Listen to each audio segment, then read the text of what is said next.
Welcome to the official Bona Sand and Finish video training series. By trusting Bona products, processes, and best practices, you can rest assured your jobs will be completed quickly, efficiently, and to the highest possible standards of quality in the industry. There are many different ways to sand and finish hardwood floors. Our focus in this video series and in everything we do at Bona is on best practices. We don't take shortcuts when we create products to optimize the beauty and performance of every floor, and neither should you when you're using them on the job site. Bona offers the most advanced sanding and finishing products in the world. For almost a century, we've shown our commitment and passion for hardwood floors by offering a comprehensive system of products specifically for the sand and finish process. By using the complete Bona system on all your jobs, you assure compatibility of products and the ultimate in performance.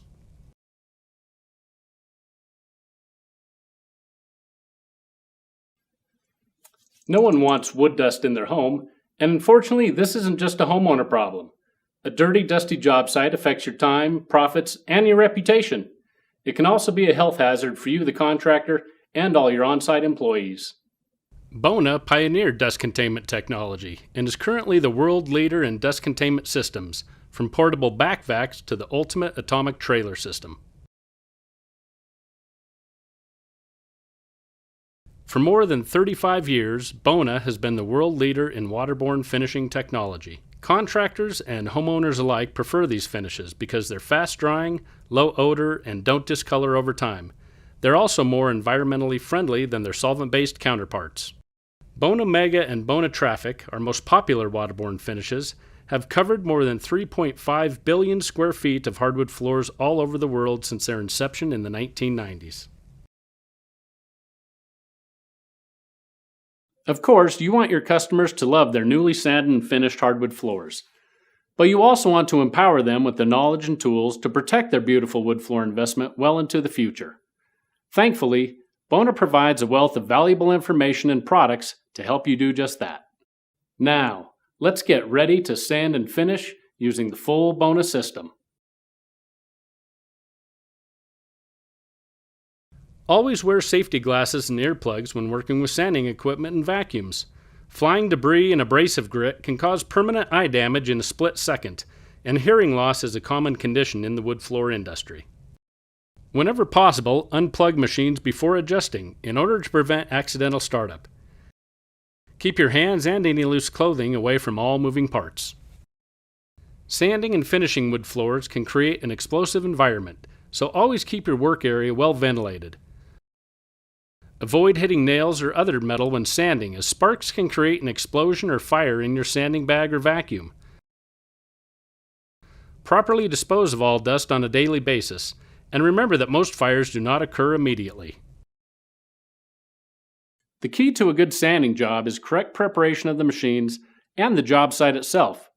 One machine out of adjustment or poor job site prep can cost unnecessary man-hours and lost profits.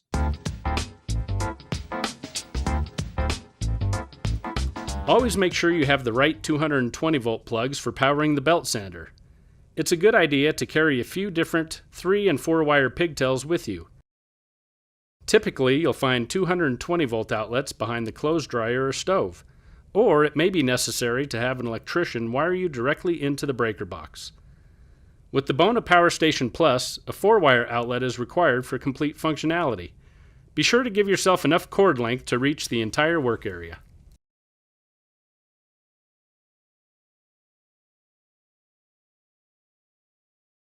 No matter what electrical setup you decide on, always make sure the entire system is properly grounded on a breaker. This includes all 220 and 110-volt cords and plugs.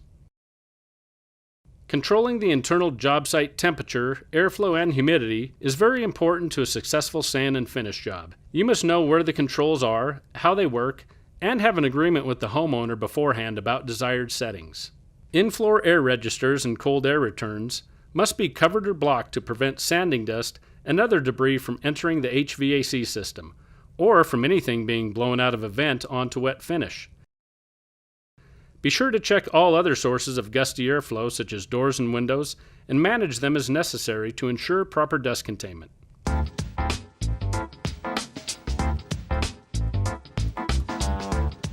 The trim work on any job site must be either removed and replaced or left up and protected. If the trim work is left in place, cover the baseboards with blue tape to protect them from scrapes and scratches, or prep the contact points on your sanding equipment.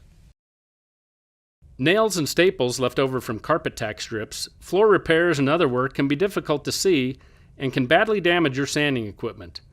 A damaged drum on a belt sander will leave trails in the floor and a bad impression on your customer. A good way to find these pesky obstructions is to turn over a push broom and run it over the floor.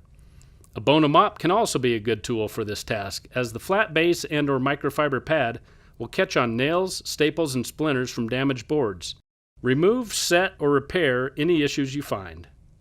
Damaged areas such as broken boards, pet urine stains, or water stains can be extremely difficult, if not impossible, to remove with just the sanding process. These areas, as well as any deep gouges, nail holes, and other major surface damage, should be repaired or replaced prior to sanding the floor. You'll also want to double-check the sandable wear layer of the flooring before you start. This can often be done by observing the wear layer on the side of the air vent openings, in the expansion gap around the baseboards, or by sliding a thin card in between the board seams. Prior to your arrival, the homeowner should have removed all wall hangings, including art, photographs, decorative items, mirrors, and bookshelves. You may also want to address window treatments, especially drapes and blinds that are in close proximity to the floor. While the effort and liability of moving large appliances is up to the business practice of the contractor, we often provide this service, especially if necessary, in order to access the power supply and to avoid pre- or post-floor damage by furniture movers who might not care about the floor like we do. An air sled, furniture dolly, or other specialized tools can be a great help to safely move large, unwieldy appliances without damaging the floor, the finish, or your back.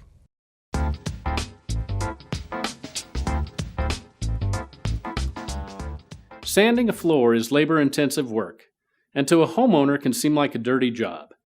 To alleviate these worries and maximize efficiency and professionalism on every job site, always make sure to have clean, well-running machines that help you create the ideal surface for stain and finish application. Clean machines and a clean process make a huge impression on the homeowner and help set you apart from the competition.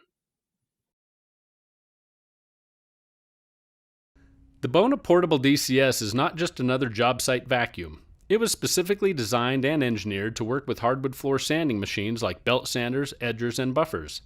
It delivers the optimal combination of airflow and water lift for superior suction power and airborne dust control. Even though we cleaned and prepped our portable DCS vacuum after the last job, along with all our other equipment, we'll want to give it the once-over to make sure it's ready to go for this job. Check the coarse filter and HEPA filter for damage and cleanliness. Clean or replace if necessary. Open the canister and check the Longopack setup, bag ties, and the bottom filter pad. Finally, vacuum and wipe down the inside of the canister and outside of the vacuum unit. Check hoses and cuff connectors, then securely attach to the vac inlet.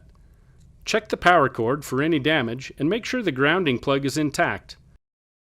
Repair or replace if necessary. Plug the unit into the appropriate power source. Your portable DCS is now ready to go.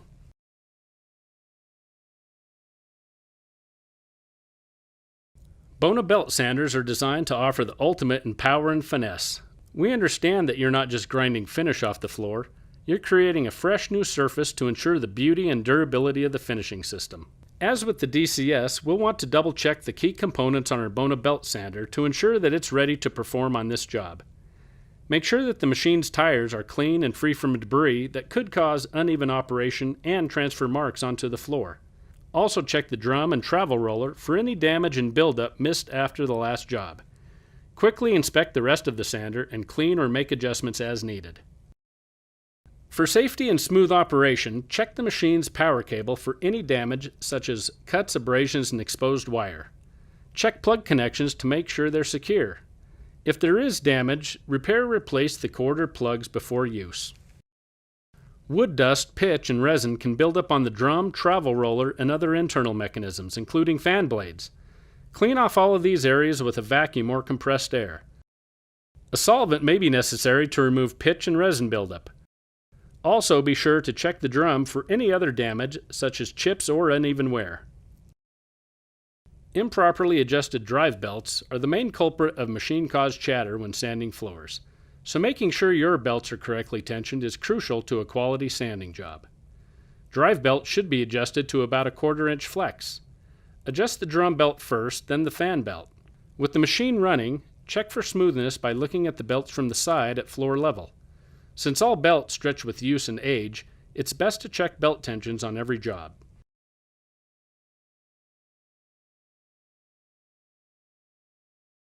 Proper voltage and amperage is the lifeblood of your machines. Always perform an electrical check before running any machine at a new job site. For your safety and the machine's, double check to make sure the cable and sander are grounded and on a breaker. This will ensure that if you suddenly become the ground due to an electrical short or moisture issues, power will cut off immediately. Using a voltmeter, check the incoming voltage from your power source. Run the necessary length of cable for the job and measure the output at the end of the plug. The plug going into the machine should read as close to 230 volts as possible for correct and smooth operation.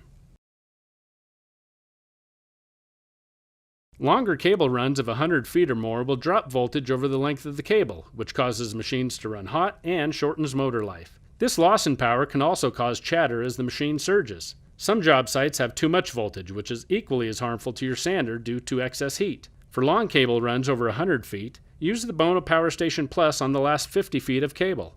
For example, if you need 200 feet of cable, run 150 feet from the power source to the power station, and 50 feet from the power station to your machine.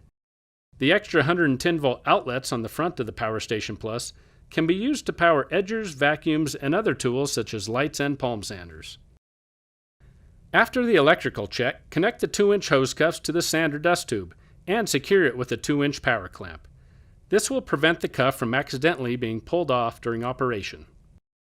String the power cable through the cord holder and connect it to the inlet receptacle. Use Velcro straps to securely connect the DCS hose and power cable. This helps to keep the hose and cable out of your way, organizes your work area, and makes it easier to avoid running over the power cable with the sander, which can be a very dangerous situation.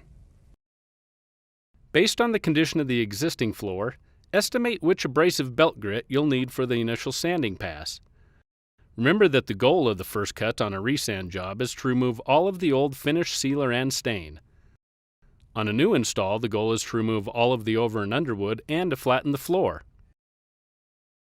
With the sanding machine unplugged, place the new abrasive belt on the machine by first lowering the travel roller tension lever. Carefully slide the belt under the drum and over the travel roller until it is fully inserted. Leaving the door open, raise the tension lever. Turn the machine on and observe the tracking of the abrasive belt along the bottom of the drum. You'll want the belt to slightly overlap the drum so the drum itself never touches the floor. Adjust the tracking if needed according to the directions of your specific machine. For the first cut, set the drum pressure to the heaviest setting, again according to the directions for your particular sanding machine. We want to ensure a stable, aggressive cut on newly installed wood floors, and remove all old stain and finish on resand jobs. Add extra weight if the option is available for your machine. Since sanding drums can get bumped out of position during handling and travel, we need to check that the drum is set flat and not cutting harder on one side or the other. To do this, first turn on your DCS vac. With the sander running, lightly touch the drum to the flooring surface and raise the handle immediately. Check the resulting drum mark for uniformity across the pattern. If necessary, adjust the drum until the test shows an even mark.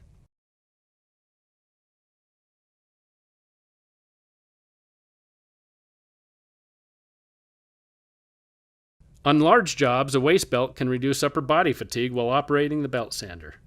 Adjust it for a snug but comfortable fit and attach the quick release snap to the eyelet on the rear of the machine.